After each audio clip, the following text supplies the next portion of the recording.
peer-based learning, where students learn the hard skills to become software engineers, but also the soft skills to be amazing professionals.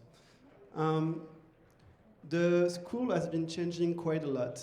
Historically, we've been a San Francisco school, and actually since this year, we've grown our impact to a broader audience, and we've opened 5 campuses within the span of a year, which is fulfilling the mission of providing high-quality education for the many. We want to bring this to more communities.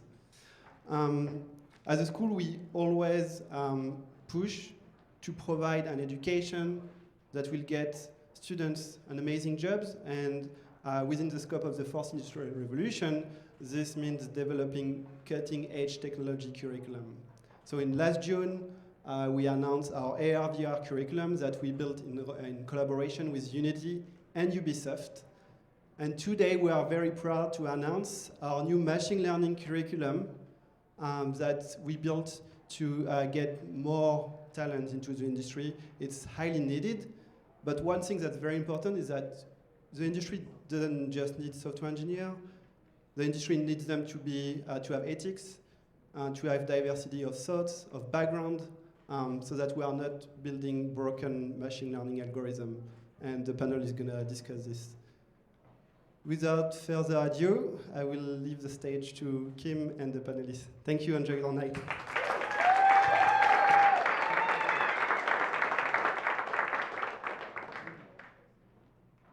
Good afternoon, everyone, or good evening. Happy holidays. Happy holidays. I'm ready for the holidays. You guys ready for the holidays? I really am. But I'm still working very hard and very excited to be here with you all this evening. My name is Kimberly Bryant. I am the founder and CEO of a nonprofit organization that's also based here in the Bay Area called Black Girls Code. We teach girls from underrepresented communities about computer science and technology, and we really try to prepare them to be the next generation of innovators in the technology space. We started back in 2011. We started very grassroots out in Bayview Hunters Point, a little bit away from here. Our offices are now in Oakland, that's our headquarters, but we also have an office in New York, which is in the Google building. I literally just got back from there like 12:30 last night, so it was still a jet lag. But we're there. Half the team is there, half the team is here, but we have chapters all across the US and one in Johannesburg.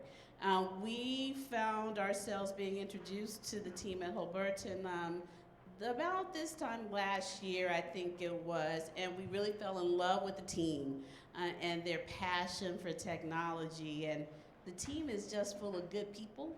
And we have started to try to build a relationship with them. They've opened their spaces to us, and I really have enjoyed working with them tremendously, which is why Sylvan asked me to moderate this panel like a couple of weeks ago when we were here doing another event. I was like, yes, just let me know. Like, I probably won't have time to get anything together, but I'll be there. It's kind of like that. So it's really a pleasure to be here with you today, and I want to just jump right in this really great conversation around machine learning and ethics with the star-studded panel that I have here on stage with me. And I'm going to pass the mic to Gabriela to introduce herself, and then we'll go to Paige, and of course, we will pull in none other than the superstar himself, Neo, to join us at the end. But I'll pass it. Get started with Gabriela. Tell us a little bit about yourself and your work and what makes you passionate about machine learning. Awesome, thank you. Thank you very much. Thank you all for coming tonight. Thank you for the panelists. Thank you very much. Thank you, Sylvan, for the invitation. I'm so excited for tonight because we are going to talk about very important aspects of AI and machine learning.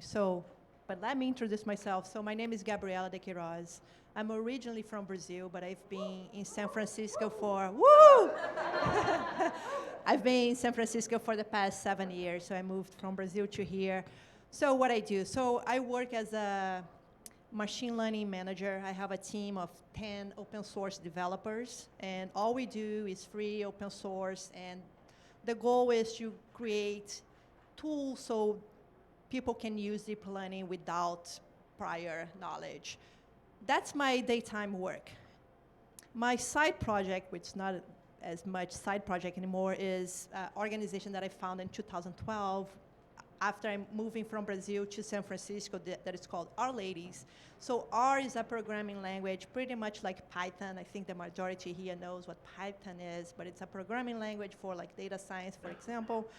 So I created Our Ladies as a way for me to give back to the community. So the organization now has grown so much that we are in 180 cities in 49 countries with more than 60,000 members. So that's what I'm passionate about. It's all the community involvement that I have and my work as open source developer and manager.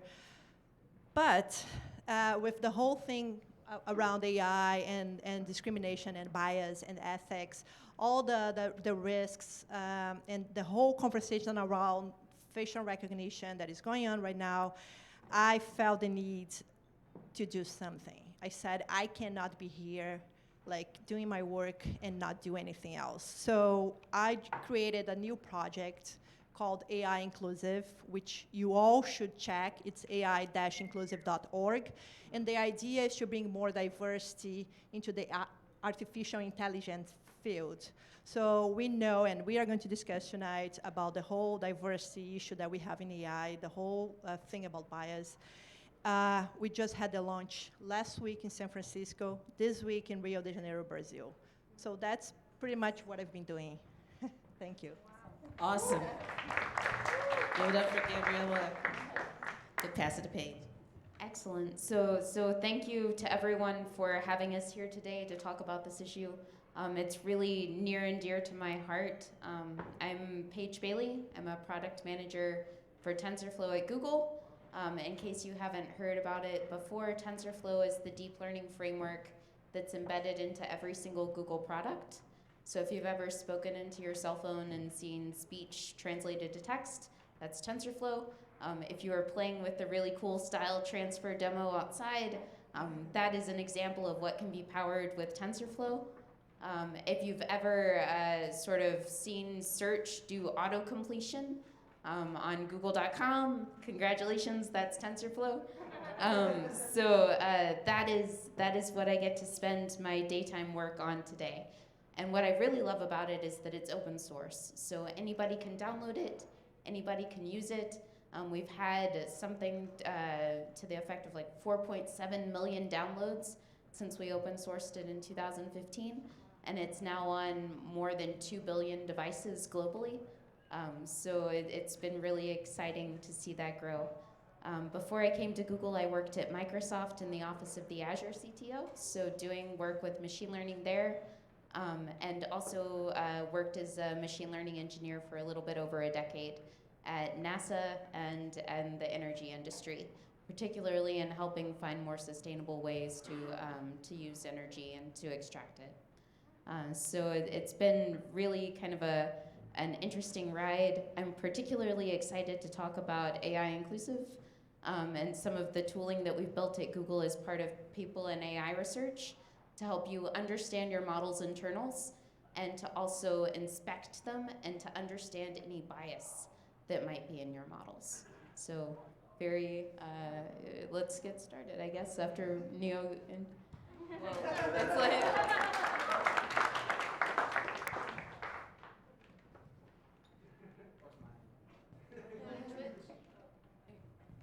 Hello, hello. There we go. Hey, what's going on, everybody? My name is Neo. I am a singer, songwriter, dancer, actor, and now tech enthusiast. I am here in representation of diversity for tech in general, but especially doing so for Holberton. I was introduced to Holberton through Trinity Ventures, good friends Angela Acharya and Anita Chatterjee introduced me to these two really cool French guys with really cool French accents. And, really cool French accents.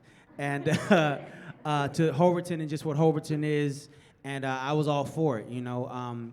I don't have to tell anybody in this room, but I'm going to do it anyway, that technology is changing the face of the planet by the second, and it's changing it for everybody, including people that look like me.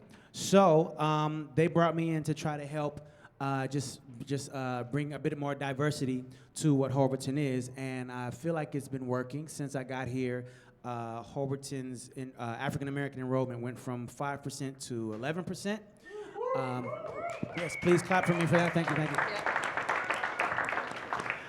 I mean, it's still very much an uphill battle. You know, we need more people of color. We need more women, just period, point blank, in the tech space, period. So that is why I'm here. Before this, my tech knowledge was Pro Tools and an ungodly amount of video games. Not so much how they're created, but just playing them, period. But yeah, that's why I'm here. And all right, let's get the conversation started. Yeah, here we go. All right. So I wanted to quickly jump into just a definition for Paige and Gabriela, the experts here on the stage. Could you tell us a little bit about or define what is machine learning? And since we've also used the term AI, artificial intelligence, what is the difference? I'm just gonna, add that to the mix. So explain to us what is machine learning and what is AI, what are the differences, and what can you achieve? What can everyone in this room achieve through those tools? Right, so other than just a buzzword, AI is just a fancy term for being able to use data and what you expect to extract from data to define rules and logic. So what do I mean by that? Historically, if you were a software engineer, you as the engineer would be responsible for taking input data and for creating a lot of if-else rules and for loops and all these conditional things to get some sort of output. With machine learning, you have your input data, and you have what you expect the output to be. So like you get some sort of JPEG image, you expect for there to be a hot dog or a not hot dog or something if you're a fan of Silicon Valley. And then the computer goes through and through an algorithm defines out what would constitute a hot dog or a not hot dog. So instead of you having to hard code all of that logic, it's done for you. And if you're lazy like me, that is awesome, right? Like it gives you the ability to kind of have all of those things just out of the box, ready for you to use.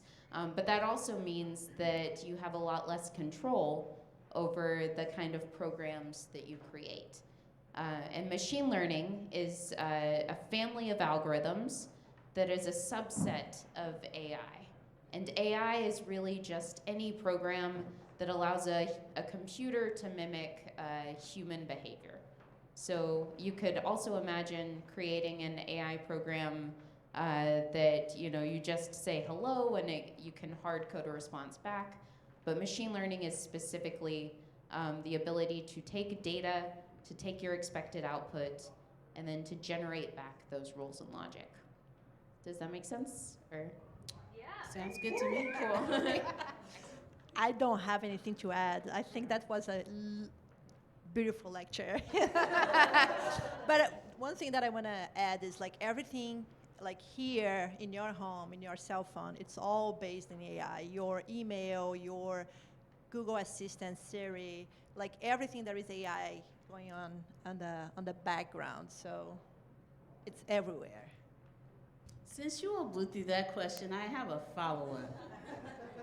So I often say my Gmail knows me better than most people in my family because it auto-completes things in just the way I would say that. That's TensorFlow too. Excellent. How can you explain a little bit about, as we close this piece out, like how do you train the computers to think that way with this millions of folks like me who are using and typing an email each and every day? Right. So some models are based on aggregate data of a large number of users, and some models are fine-tuned based on your specific data, right? And so all of it is kind of kept locally for you. So an example would be on your cell phone. If you're using a Pixel device or you're using Android, as you type out text messages, all of those text messages that you type, all of the data is staying on your device, but it's being used to fine-tune your preferences. So the model is being built on the data that you've kind of used over time, that you've input into the model over time, and that's how it learns. That's how it learns precisely what you would say.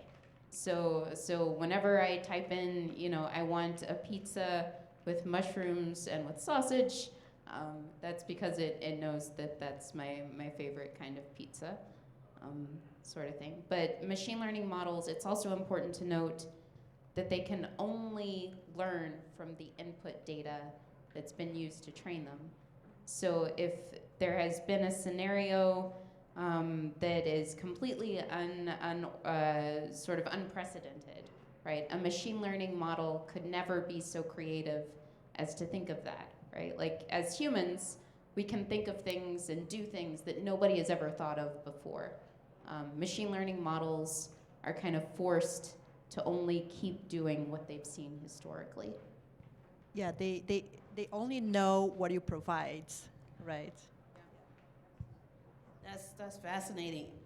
And I think it really also cues us up into this next question is, this panel is really to talk about ethics as it relates and intersects with machine learning, technology, artificial intelligence. So I wanted to kind of dive into and just go down the row about what are the issues that we will face potentially as we move into more of a utilization reliance on machine learning and artificial intelligence, and what are the risks if those algorithms are not created by diverse teams. And want to start with Gabriela with her work with AI Inclusive, but also pull in both Neo and Paige to this part of the discussion as well. Yeah, so that's something that we have been discussing in the society right now, especially here in the Bay Area. But it's like there are so many implications, right? So if you think about like the facial recognition and like how you are training your data. So it always starts with your data set, like whatever you are giving to your model. So if your data set is not diverse, the algorithm, it's only going to recognize or to do the things that you provide them, right? So like if your data is biased from the beginning, your algorithm is going to be biased in the end. So that's why it's so important to have not only like, how do you build a diverse data set, for example? It's like you have to have a diverse team of people working on that. So that's something that it's going to be worse and worse if we don't do anything. And the population that is going to suffer the most is going to be the underrepresented or subrepresented population. So in particular, women, gender minorities, people of color, for example. People from other countries too. So like this is a great example. So if you think of a wedding in the United States, right? Like you're probably thinking of like white dresses, very like people looking a certain way, wearing a certain kind of clothing. Weddings look very different in India, in China, and other locations around the world. And so if you start looking for pictures of weddings on search engines, or if you are putting in a photo into your machine learning algorithm, and it's a wedding in China, that might not necessarily be caught if your data set was not trained with representative examples of photos of weddings in China. So basically, if there's just one type of person creating this data and basically teaching this machine, then all that machine is going to know is what that one type of person taught it. Exactly. Right. So Yeah. I love pizza. So if I teach the machine, pizza is the greatest food on the face of the planet, and then you ask the machine what an apple is, it's going to show you a pizza. Right. That's basically what. Or if you say like, show me a picture of the greatest food in the world, it'll show you. And it's going to show you pizza. Yeah, it will. Mm-hmm. Got that. Okay. Okay. I like to break things down in layman terms because I'm kind of stupid, just a little bit. Okay. So that is why diversity and ethics need to be at the forefront of this conversation. Be you a diverse person or a typical whatever the case may be. You cannot expect the machine, she just said that the machine is not capable of learning on its own. It only knows what you teach it. So it's kind of like creating the wheel and going, oh, eureka, we created the wheel, and then you roll it down the hill and it keeps going, and you didn't consider brakes, damn it. How are you gonna stop it? So I think the what if is just as important as the eureka, and that's why that's why I'm sitting up here anyway, just to make sure that that is understood by people who don't so much understand computers as well as you guys. Yeah. Pretty much. And asking the questions, like I think it's very, very important to note that even if you don't have a technology background or don't have a machine learning background, everyone can still ask questions about ethics. Like, is this decision being made? Is it useful? Is it correct? Like, what kind of data was used to make this decision? Is this fair? All of those questions are incredibly viable, and they're much needed in data science teams. So if you ever see an algorithm that you think is behaving strangely, like, that is a bug. That is a bug, and you should file it, and make sure that the team is aware that potentially their algorithm is not operating the way that it should be. I wanted to ask you all about an incident that occurred recently. There's this new fantastic thing called the Applecart, which I am really trying not to apply for, but that's just me. You all may have one. But if you're on social media a lot like I am, you may have seen this long social media thread that happened a couple of months ago or so, where there's a tech CEO, he applied for the Applecart, his wife applied for the Applecart as well. He got a very large credit limit. She got a tiny one with the same data. Now, in listening to Paige, that seems like there was something algorithmically wrong there. But is that right or is it wrong? Can you explain to us a little bit about how something like that could have been a bug on the Apple side as far as their algorithm was concerned? Yeah, so I don't know about the Apple machine learning teams, but I do know that an example that's always pointed out as a particularly bad machine learning ethics violation is banks giving out loans. So there are data sets that have sort of people's ages, their education levels, where they live, so the zip code that they live in, what their income is each year, all of these things. And this data had sometimes been used by banks to say, like, yes, we'll give you a loan, or no, we will not.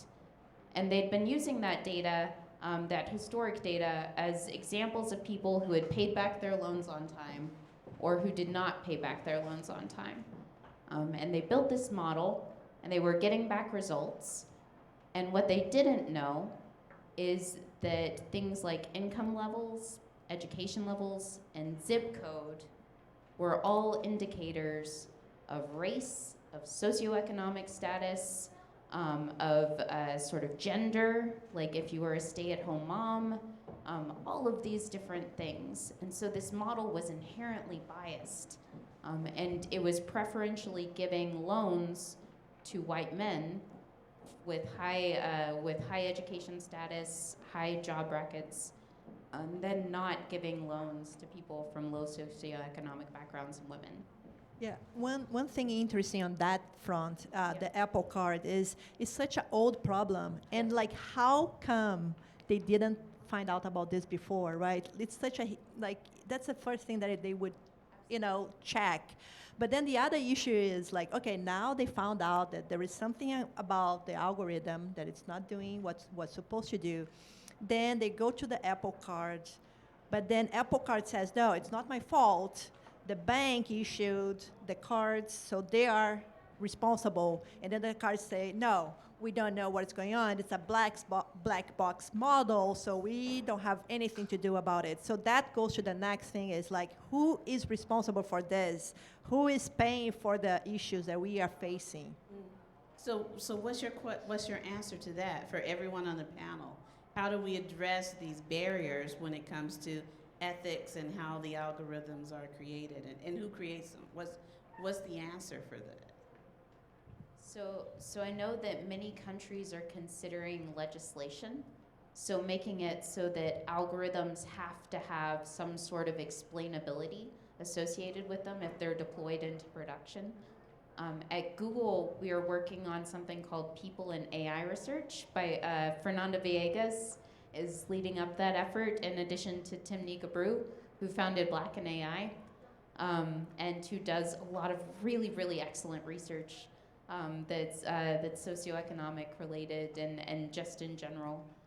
But these tools are all open source. They're built using TensorFlow. If you go to pair-code.github.io, you can see a huge collection of them, but they're all about how you can sort of understand your models, inspect them, and get some idea of bias that you might not have been able to see otherwise. Yeah, so the only way that I see a solution is if there is any legislation Yes. behind. Like someone has to pay for it, the price, right? So like right now there is no legislation, so no one is responsible. I think that the answer again lies in the initial coding, the initial teaching of the machine, so to speak. Again, if only one type of person is teaching the machine, then the machine is only gonna cater to one type of person. So that's where diversity steps in. I feel like if this is again something that affects us all, that we all should be included. So just making sure that it's inclusive to everyone, so that situations like the Applecart don't happen in the future. You know, now the machine knows to consider everybody because everybody was a part of teaching the machine, so to speak. Yeah.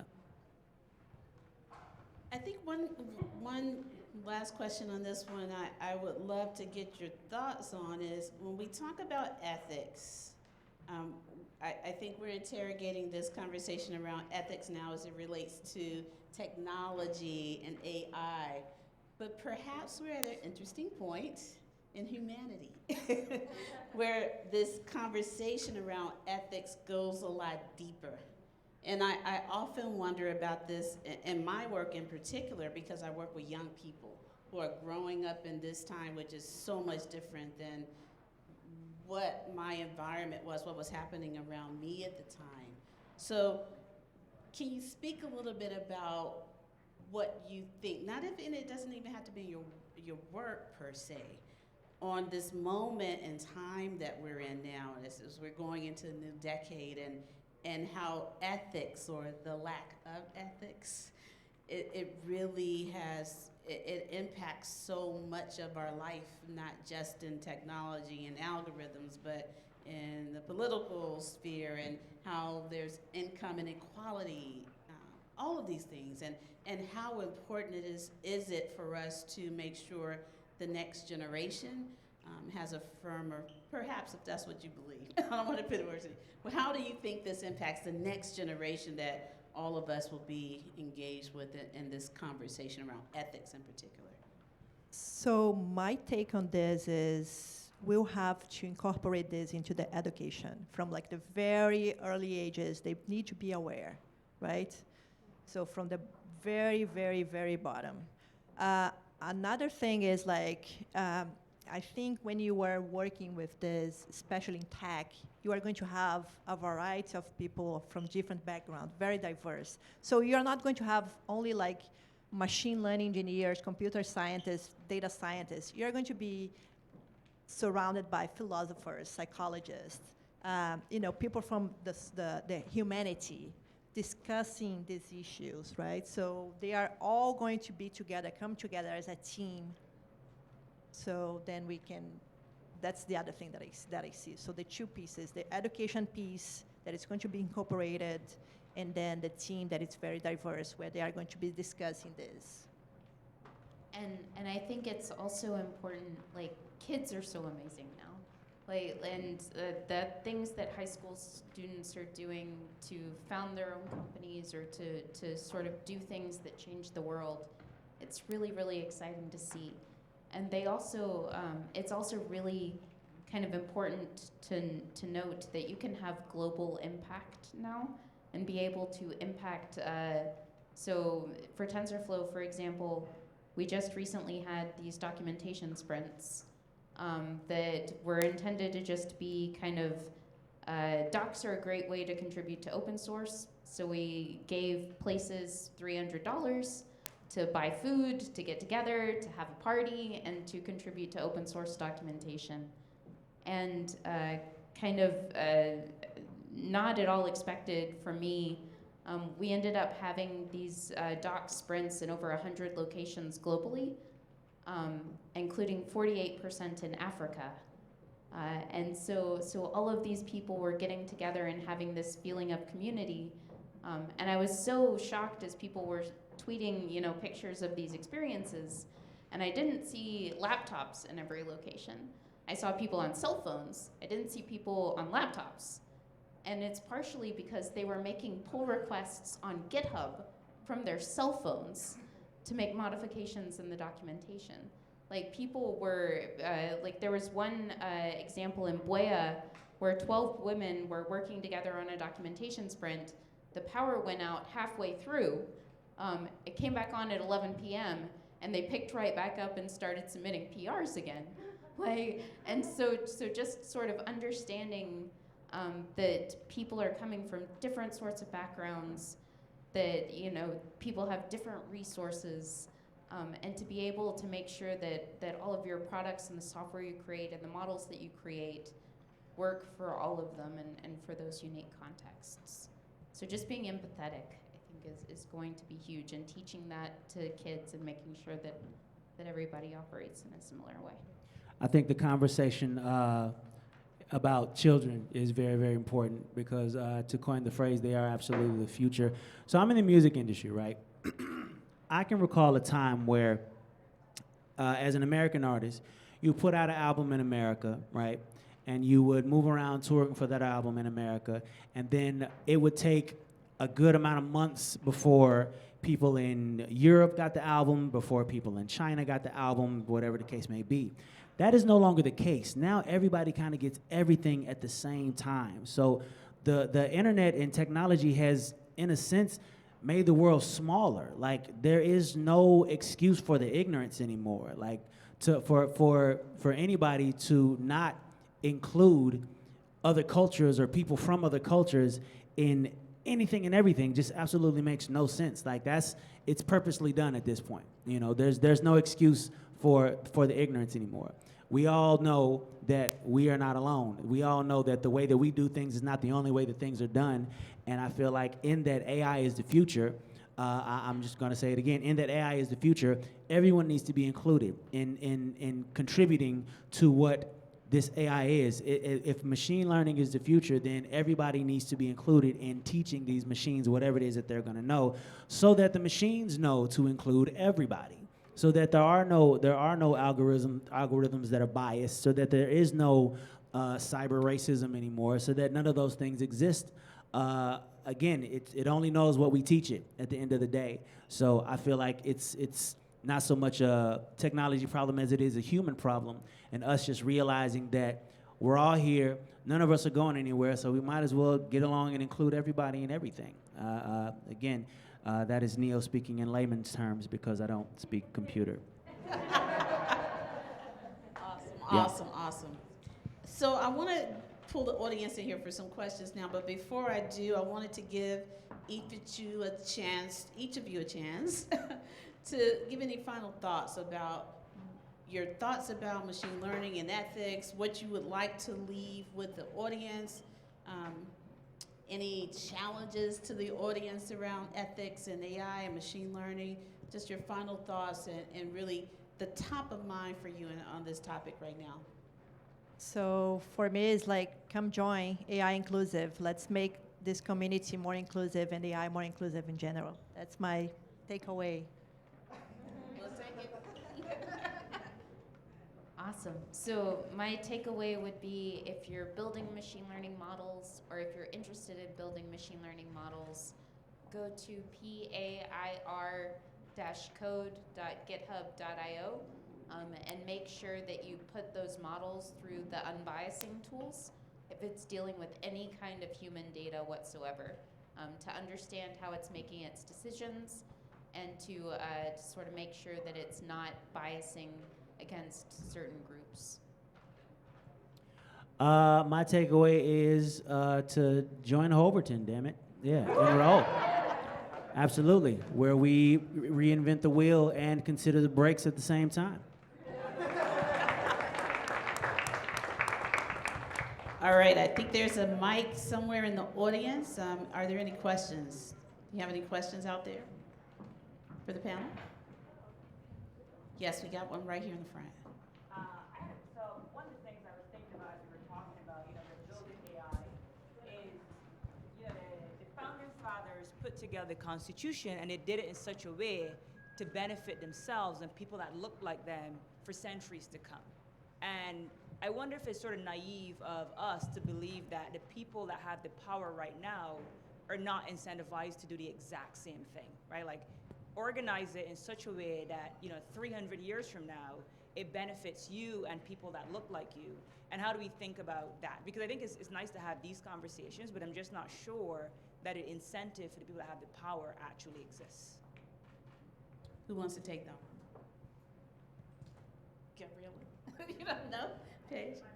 I mean, I believe, I think the purpose of these conversations, the purpose of this specific conversation is to make sure that that doesn't happen.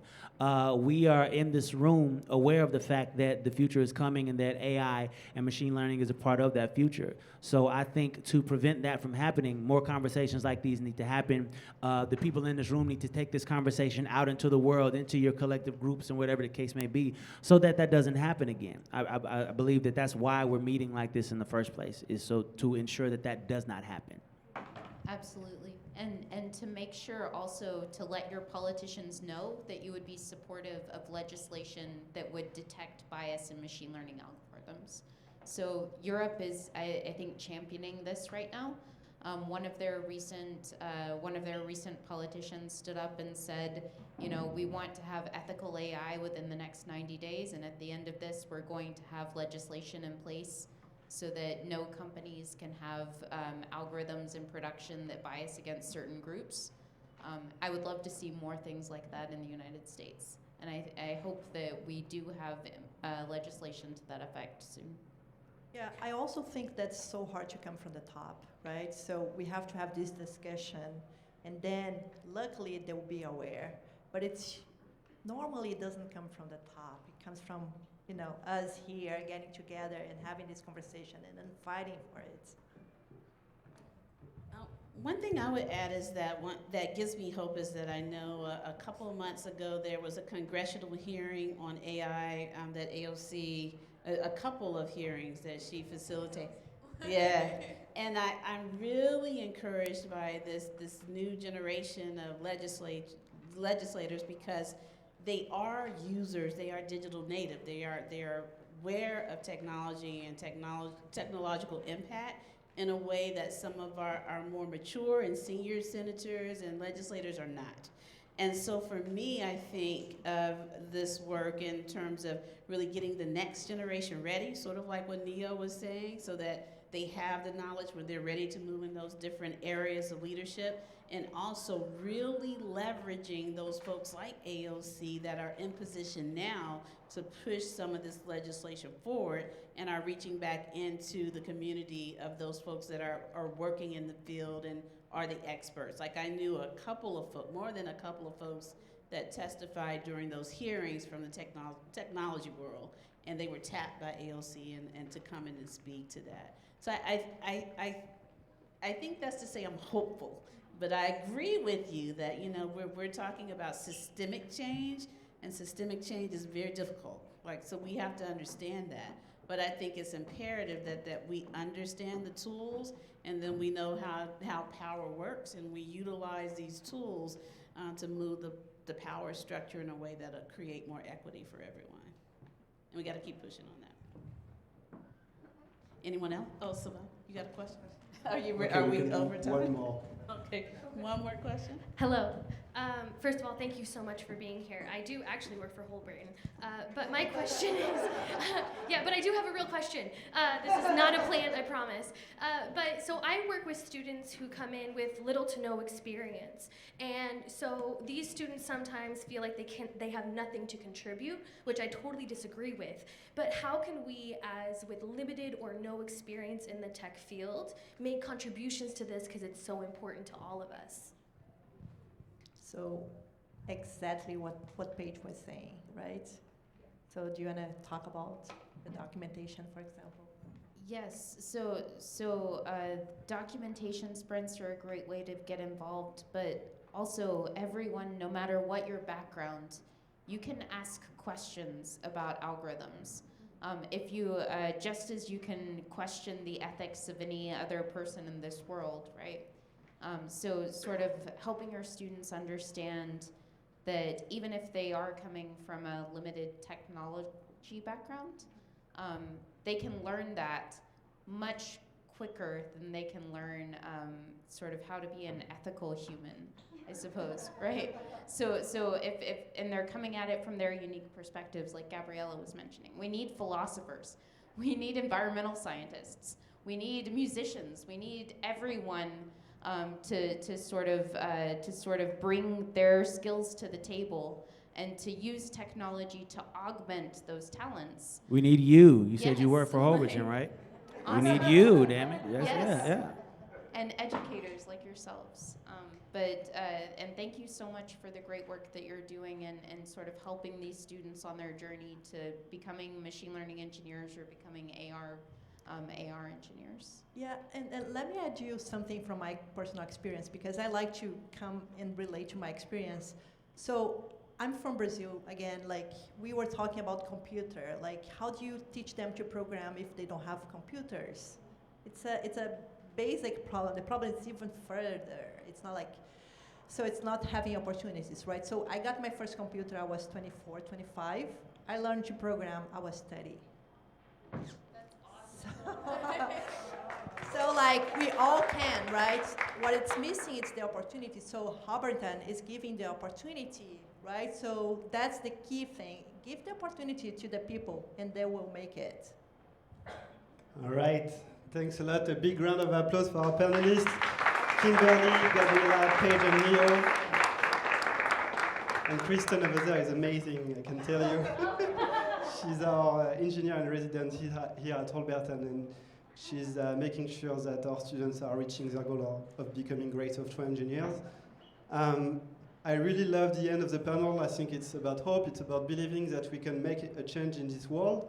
Obviously, as the panel said, it's not just a few of us that will make a difference. It's all of us. So we count on you in the audience to ask questions, educate others, always share with others who may not be in the tech industry, because tech is not only for tech companies now, it's everywhere in our life, and so is becoming machine learning. Thanks again for coming with us tonight. We are going to be serving more food and drinks, so enjoy and see you next time. Bye-bye.